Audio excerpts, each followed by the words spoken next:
السلام علیکم ورحمۃ اللہ وبرکاتہ۔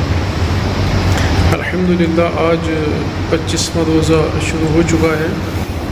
وہ 5 یا 6 روزے باقی ہیں، اگر 29 ہوتے ہیں تو 5 روزے، ورنہ 6 روزے اللہ کی رحمت سے ہم پانے میں کامیاب ہو جائیں گے، لانا چاہو تو بس یہ لیے حاضر ہوا تھا پیارے اسلامی بھائیوں کے چونکہ رمضان کا مہینہ ہے اور اس مبارک مہینے میں اللہ تعالیٰ نے اس امت کے لیے ایک ایسی خصوصیت والی ذات عطا فرمائی ہے جس کو شب قدر کہا جاتا ہے۔ تو اس رات کی فضیلت کے لیے اتنا ہی کافی ہے کہ اللہ تعالیٰ نے اس رات کی فضیلت پر پوری قرآن پاک کی ایک سورت نازل فرمائی جس کو شب قدر کہا جاتا ہے۔ انا انزلناہ فی لیلۃ القدر، اور اسی شب قدر کی رات کے فضائل اس میں بیان کیے گئے ہیں، اور یہ کہ یہ رات 1000 مہینوں سے بہتر ہے، یعنی کہ اگر کوئی بندہ اس رات میں عبادت کر لے تو اس کو 1000 مہینوں سے بھی زیادہ کا ثواب میسر آ جائے گا۔ سوال یہ ہے کہ یہ شب قدر ہوتی کس رات میں، تو اس کو اس امت سے پوشیدہ رکھا گیا ہے، اور اس میں حکمتیں بہت ساری بیان کی گئی ہیں کہ اس کو کیوں پوشیدہ رکھا گیا۔ بہرحال اس کو نبی کریم صلی اللہ تعالیٰ علیہ وآلہ وسلم نے رمضان کی آخری عشرے کی طاق راتوں میں ڈھونڈنے کا حکم ارشاد فرمایا۔ طاق رات مطلب 21، 23، 25، 27 اور 29ویں شب میں اس رات کو تلاش کرو۔ تو پیارے اسلامی بھائی 25ویں شب بھی گزر چکی ہے، اور ابھی ہمارے پاس 27ویں شب اور 29ویں شب، یہ 2 راتیں باقی بچی ہیں۔ تو آپ سے عرض ہے کہ جن کو پتہ نہیں تھا تو اب پتہ ہو گیا ہوا، جن کو پتہ تھا دیکھیں قدر والے تو پورے سال اس کا انتظار بھی کرتے ہیں، اور جب رمضان آتا ہے تو اس کو قدر کے ساتھ میں وہ جو رمضان کا حق بنتا ہے گزارنے کا ویسا گزار دیتے ہیں۔ لیکن ایک بہت بڑی تعداد ہے مسلمانوں کی جو رمضان کو جس انداز پر گزارنا چاہیے وہ ویسا نہیں گزار پاتے۔ تو جو بھی وقت ملا ہے غنیمت ہے، جو بھی اب چند لمحات باقی ہیں رمضان کے، یہ مبارک مہینہ، یہ مہمان اللہ کا ہم سے عنقریب رخصت ہونے والا ہے، تو جو بھی اس کی ساعتیں، جو بھی گھڑیاں باقی رہ گئی ہیں، تو ہمیں چاہیے کہ ہم اس کو غنیمت جان کر اس سے فائدہ اٹھائیں۔ تو یہ 27ویں شب اور 29ویں شب باقی ہے، تو کوشش فرمائیں ان راتوں کو عبادت میں گزار لیں۔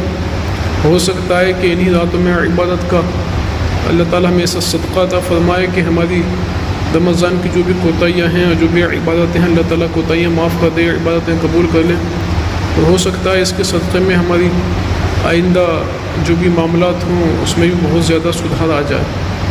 بہرحال عبادت کی راتیں ہیں، اللہ سے مانگنے کی، اپنے گناہوں سے معافی چاہنے کی راتیں ہیں، تو ہمیں چاہیے کہ ان راتوں کا ادب احترام کریں۔ اور دوسرا میں عرض یہ کر رہا تھا پیارے اسلامی بھائیوں، چونکہ لاک ڈاؤن کے معاملات ہیں اور اس وقت لوگ بہت زیادہ پریشان ہیں، تو جن لوگوں نے اپنے مال کی زکوٰۃ وغیرہ ادا نہیں کی تو وہ کوشش فرمائیں جلد از جلد اپنے مال کی زکوٰۃ اور فطرہ وغیرہ بھی ادا کر لیں، غریبوں تک ان کا حق پہنچائیں، کیونکہ اس وقت امت بہت زیادہ پریشان ہے۔ جو بھی غریب غربا آپ کے ریلیشن میں ہوں، رشتہ دار میں ہوں، پڑوس میں ہوں، کوشش فرمائیں اور ان تک بہت ہی اچھے انداز میں اس زکوٰۃ اور فطرہ وغیرہ جو بھی ہے اس کو پہنچانے کی کوشش فرمائیں۔ اور زکوٰۃ میں یہ بھی نہیں کہ آپ ان کو بتائیں کہ یہ زکوٰۃ کی رقم ہے، آپ اس کو ہدیہ کہہ کر بھی یا بنا کچھ کہیں بھی دے سکتے ہیں بطور تحفے کے بھی، تو ان تک اس کا حق پہنچائیں۔ الحمدللہ دعوت اسلامی آپ کی اپنی تنظیم ہے، اور یہ بھی دعوت اسلامی الحمدللہ ہند بھر میں تقریباً 80 شعبہ جات میں کام کر رہی، جس میں سے 2 اہم شعبہ جات کا میں تعارف آپ کے بارے میں پیش کرتا ہوں، جس میں سے لے لیں جامعۃ المدینہ، تو تقریباً کوئی 150 کے قریب جامعۃ المدینہ دعوت اسلامی کے ہیں، جس میں علم کا کورس کرایا جاتا ہے، درس نظامی کرایا جاتا ہے، جس میں سے غالباً 100 کے قریب اسلامی بھائیوں کے ہیں اور 44 کے قریب اسلامی بہنوں کے جامعات ہیں، جس میں اسلامی بہنوں کا علمہ بنایا جاتا ہے، اسلامی بھائیوں کو علم کا کورس کروایا جاتا ہے، اور اس کا سالانہ کا ہند بھر کا خرچہ تقریباً 27 کروڑ روپے بنتا ہے، اور بات کریں مدرسۃ المدینہ کی، جس میں بچوں کو حفظ و ناظرہ پڑھایا جاتا ہے، تو غالباً وہ 475 انڈیا کے اندر، جس کا سالانہ خرچہ 14 سے 15 یا 16 کروڑ روپے قریب آتا ہے۔ یہ تو 2 شعبہ جاتے ہیں، اس جیسے تقریباً 87 یا 80 کے قریب دعوت اسلامی کے شعبہ جاتے ہیں۔ ایک شعبہ ہمارا تجہیز و تکفین ہے، کفن دفن کرنے کا۔ الحمدللہ یہ کورونا کال میں اتنا ایکٹیو نظر آ رہا ہے ہمیں کہ جو مسلمان کورونا کی وجہ سے انتقال کر چکے ہیں، تو ان کو کفن دفن کے معاملات یہ شعبہ کے اسلامی بھائی الحمدللہ سر انجام کر دے رہے ہیں۔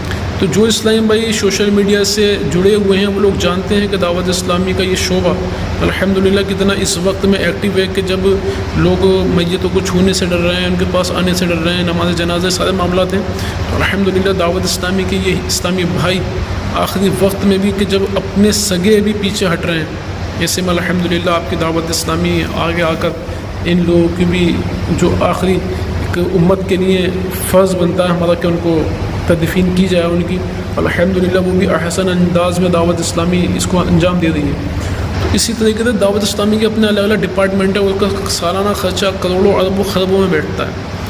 تو پیارے اسلامی بھائی آپ سے عرض ہے کہ آپ غریبوں کو بھی دیں، ریلیشن میں بھی تقسیم کریں، اور اپنی دعوت اسلامی کا بھی خیال رکھیں۔ امید ہے کہ اللہ تعالیٰ سے دعا اللہ تعالیٰ آپ سب کو مجھے بھی توفیق دے کر خوب بڑھ چڑھ کر دین متین کی خدمت میں اپنا حصہ ملائیں۔ اعلیٰ حضرت کے فتح و رضویہ کے حوالے سے ایک بات پڑھی تھی میں نے کہ فاتحہ، نیاز، لنگر وغیرہ میں جو بھی نفلی صدقات ہیں، یہ دعائے خدا میں اس انداز پر لنگر یا نیاز فاتحہ کرنا یہ بھی نفلی صدقے میں آتا ہے۔ تو آپ فرماتے ہیں کہ ان چیزوں میں خرچ کرنے پر 1 کا 10 گنا ملتا ہے، اور طالب علم دین پر جو دین کا علم سیکھتے ہیں ان پر اگر 1 روپیہ خرچ کیا جائے تو اس کے لیے 700 گنا تک ثواب دیا جاتا ہے۔ تو رمضان کی مبارک گھڑیاں اس میں تو ویسے بھی 1 کا 70 گنا بڑھا دیا جاتا ہے۔ تو آپ سے عرض ہے کہ آپ بھی کوشش فرمائیں۔ کوئی یہ کہے بھائی میں نے تو زکوٰۃ ادا کر دی، الحمدللہ ماشاءاللہ اچھا کیا، اپنا ادا کر دی، جلدی ادا کر دینا چاہیے تھا۔ تو آپ دعوت اسلامی کو نفلی صدقہ بھی دے سکتے ہیں، فطرہ بھی دے سکتے ہیں، یہ اگر آپ چاہیں فطرہ اور زکوٰۃ میں غریبوں میں تقسیم کر دو، ٹھیک ہے، بہت اچھی بات ہے۔ دعوت اسلامی کو آپ نفلی صدقہ بھی دے سکتے ہیں۔ تو بہرحال آپ کی دعوت اسلامی کو بہت زیادہ حاجت ہے، تو آپ سے عرض ہے کہ اس کا خیال رکھیں، اور جو بھی مبارک یہ گھڑیاں باقی ہیں تو اس کو کوشش فرمائیں اور اس کو خوب زیادہ سے زیادہ عبادت و زیادت میں گزاریں۔ جن کو قرآن پڑھنا نہیں آتا وہ قرآن سیکھنے کی کوشش کر لیں۔ ہم لوگ نمازیں پڑھتے ہیں رمضان میں، اگر ہماری نمازوں میں کوئی کمیاں ہیں تو ہم اس کو نمازوں کی کمیاں کو درست کر سکتے ہیں۔ الحمدللہ دعوت اسلامی کا ایک شعبہ آن لائن کورسز ہے، تو وہ بھی آن لائن کورسز کرواتے ہیں۔ الحمدللہ کئی سارے کورسز رمضان میں کرائے گئے ہیں، جس کے ذریعے لوگوں کی نمازیں درست ہوئی ہیں۔ فیضان زکوٰۃ نام سے بھی کورسز کرائے گئے ہیں 4 دن کے، جس میں زکوٰۃ کے جو اہم مسائل ہیں اس پر گفتگو کی گئی ہے کہ زکوٰۃ کیسے فرض ہوتی ہے، کن کن پر فرض ہوتی ہے، کن کن کو دینا چاہیے، کس کو دینے سے یہ زکوٰۃ ہماری ضائع ہو جاتی ہے۔ تو ظاہر سی بات ہے ہمیں پتہ ہی نہیں ہوگا، ہم نے زکوٰۃ کے مسائل ہی نہیں سیکھے ہوں گے تو ہمیں پتہ کیسے چلے گا کہ ہاں ہم پر زکوٰۃ فرض ہوتی بھی ہے کہ نہیں ہوتی۔ جب زکوٰۃ فرض ہوگی تب تو دیں گے، اب ہمیں علم بھی نہیں ہے تو دے بھی نہیں ہیں، بہت سارے دیتے بھی نہیں ہیں، بہت سے دیتے ہیں تو وہ اس زکوٰۃ کا حساب بھی نہیں لگاتے، اسے آئیڈیا سے انداز سے نکال دیتے ہیں۔ تو بھئی زکوٰۃ کا آپ کو ایک جو بھی معاملات ہیں اس کو شمار کرنے کے، جو چیزیں بیچنے کے لیے لی گئی ہیں مال تجارت جس کو کہا جاتا ہے وہ ہے، سونا چاندی ہے، کرنسی ہے، ان سب کو کیسے شمار کیا جاتا ہے، جو قرضہ ہے اس کے لیے کیا حکم ہے، یہ سارے معاملات دیکھنے پڑتے ہیں، اس کے بعد زکوٰۃ ادا کی جاتی ہے۔ تو اس کو سیکھنے کی بہت زیادہ حاجت ہے۔ گھروں میں اسلامی بہنیں موجود ہوتی ہیں، وہ اپنے زیورات کے زکوٰۃ نہیں نکال رہی ہوتی ہیں جبکہ ان پر زکوٰۃ بن رہی ہوتی ہے، کیونکہ ظاہر سی بات ہے سونا چاندی آپ پہن رہی ہیں، آپ اس کی مالک ہیں، تو زکوٰۃ بھی تو آپ ہی پہ فرض ہوگی۔ شوہر مالک ہے تو شوہر بھی فرض ہوگی۔ اب عورت زیورات پہنتی ہیں ان پہ زکوٰۃ فرض ہوتی ہے، لیکن وہ زکوٰۃ نہیں دیتی ہیں، وہ کہتی ہیں کہ بھائی وہ ہم تو کماتے بھی نہیں ہیں۔ تو یاد رکھیں زکوٰۃ کا تعلق کوئی کمانے سے نہیں ہے، بلکہ زکوٰۃ کا تعلق جو ہے وہ مال کا مالک ہونے سے۔ اگر آپ صاحب نصاب ہیں تو آپ پہ زکوٰۃ فرض ہے، چاہے آپ کمائیں چاہے نہ کمائیں۔ تو بہرحال اس کے بھی مسائل آن لائن کورسز ہوئے ہیں، اس میں سکھائے گئے ہیں، نماز، وضو، غسل کے مسائل درست کرنے کے لیے وہ بھی الحمدللہ آن لائن کورسز میں سکھائے گئے ہیں۔ اچھا یہ کورونا کال میں جو بھی معاملات بنتے ہیں آن لائن، یہ ہمارا ہفتہ وار اجتماع ہوتا ہے اسلامی بھائیوں کا بھی اسلامی بہنوں کا بھی، تو اس میں بھی الحمدللہ آن لائن اجتماعات کیے جا رہے ہیں. تو دیکھیں دعوت اسلامی ایک ورلڈ لیول پر کام کر رہی ہے اور اس کا ورلڈ کا تو خرچہ بہت زیادہ ہے. میں ہندی کی بات کریں تو یہ بھی اربوں خربوں کا خرچہ ہے.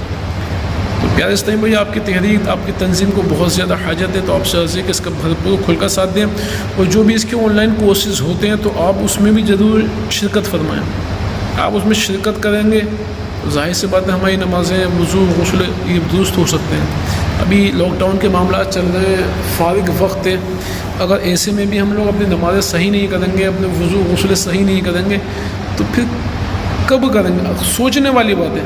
ہم سوچیں کہ کس انداز پر دعوت اسلامی ہمیں کہاں سے کہاں پہنچانا چاہتی ہے, ہماری عبادات کو درست کرانا چاہتی ہے, لیکن ہم لوگ ہیں کہ ایک بس جو چل رہا ہے ماحول وہ چلے آ رہا ہے. تو پیارے اسلامی بھائیوں وقت جو دیا ہے ہمیں چاہیے اس کو غنیمت جانیں, اس سے فائدہ اٹھائیں, اپنی عبادت کو اپنی اخلاق کو اپنی جو بھی معاملات ہیں اس کو درست کرنے کی کوشش فرمائیں. الحمدللہ آپ کی چندوسی میں دعوت اسلامی کا ہفتہ وار اجتماع ہر جمعرات کے بعد نماز عشاء ہوتا ہے. رمضان میں جمعہ میں ہو رہا ہے اصل کے بعد میں, تو پورے سال یہ بعد نماز عشاء جمعرات میں ہوتا. تو آپ سے کہ وہاں بھی شرکت کیا کریں. وقتاً فوقتاً مدنی قافلے لاک ڈاؤن کے بعد سفر کرتے ہی رہتے ہیں تو اس میں بھی شرکت کریں, شرکت کروائیں. تو آپ اس سے بھرپور فائدہ اٹھائیں. ایک تنظیم ہمارے کام کر رہی ہے تو ہمیں چاہیے کہ ہم اس کا ساتھ دیں اور اس کو آگے لے کر چلیں, اپنی بھی اصلاح کریں, دوسروں کو بھی اصلاح کریں. کیونکہ میرے مرشد کریم امیر اہل سنت دامت برکاتہم العالیہ نے ہمیں یہ مقصد دیا ہے کہ مجھے اپنی اور ساری دنیا کے لوگوں کی اصلاح کی کوشش کرنی ہے انشاءاللہ عز و جل. تو ہمیں چاہیے کہ ہم اس کا بھرپور ساتھ دیں, اس سے فائدہ اٹھائیں. اور الحمدللہ آج 25ویں کا روزہ ہو چکا. الحمدللہ رات کو مغرب میں 26ویں شریف لگ جائے گی اور 26ویں شریف یہ یوم ولادت امیر اہل سنت دامت برکاتہم العالیہ کی, کہ انہوں نے ہمیں اتنی بڑی تنظیم دی, اتنا بڑا عظیم مقصد دیا. تو یہ سارا معاملہ ظاہر سی بات دعوت اسلامی کی جو یہ بہار ہیں یہ سب انہی کے قدم سے ہیں. تو ایسی عظیم شخصیت کی یوم پیدائش کا دن ہے. اللہ تعالیٰ ان کی عمر میں علم میں بے پناہ برکت عطا فرمائے, ان کا سایہ اللہ تعالیٰ دراز فرمائے, ہمارے سروں پر دراز فرمائے, اور ان کے ملفوظات جو ہیں ان کی سیرت پاک جو ہے اللہ تعالیٰ ہمیں اس پر بھی عمل کرنے کی توفیق عطا فرمائے. رات کو بعد نماز عشاء تراویح کے بعد میں مدنی چینل پر الحمدللہ یہ امیر اہل سنت کا جو سلسلہ ہوگا یہ براہ راست مدنی چینل پہ بھی نشر ہوگا, مدنی مذاکرہ ہوگا, حاجی مولانا طارق نگران شدہ کا بیان بھی ہوگا. تو آپ سے عرض ہے کہ اس میں ضرور شرکت فرمائیں. اور دنیا بھر سے جو امیر اہل سنت کے لیے تحائف تحفے ایصال ثواب پیش کیے جاتے ہیں الحمدللہ اس کو دیکھتے تو مزہ آ جاتا ہے. تو آپ آن لائن بھی دیکھ سکتے ہیں, یوٹیوب پر فیس بک پر بھی لائیو آتا ہے, وہ گھر میں ہیں تو اس پہ بھی دیکھ سکتے ہیں. بہرحال اس میں شرکت کریں اور جب آپ مدنی مذاکرہ سنیں گے تو بہت سارا علم دین سیکھنے میں آپ کامیاب ہو جائیں گے. تو آپ سے عرض ہے کہ آپ بھی مدنی چینل سے جڑیں, لوگوں کو جوڑیں, دین کی خدمت کرتے رہیں, کرواتے رہیں, دعوت اسلامی کا ساتھ دیتے رہیں, دلواتے رہیں. آپ سب سے عرض ہے کہ مجھ گناہ گاروں کو بھی دعا میں یاد رکھیے گا. اللہ تعالیٰ آپ سب کو جنہوں نے اس کو پورا سنا, بیان کو سنا, شیئر کیا, اللہ تعالیٰ ان کو جلد از جلد مکی مدنی کی بآدم مقبول حاضر نصیب فرمائے. دعائے خیر میں یاد رکھیے گا. السلام علیکم ورحمۃ اللہ وبرکاتہ.